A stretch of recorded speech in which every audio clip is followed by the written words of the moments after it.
This is a common problem when you're trying to add a font file to your media library. You go and drop it in and you get an error. And it doesn't matter if it's TTF, Woff, or Woff2. I always recommend Woff2 because it's compressed and it can save massively on file size and loading it on your page.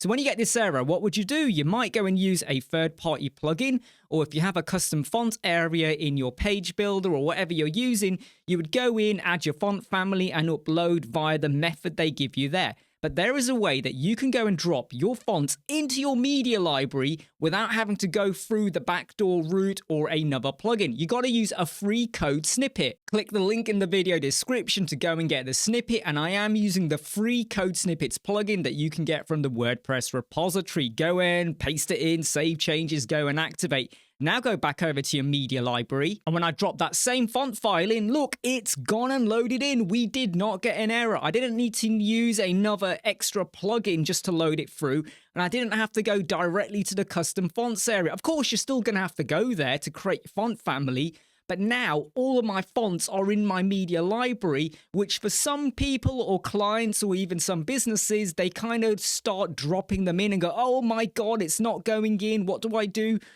Now you can. Hey, I'm Imran, Web Squadron. See you soon.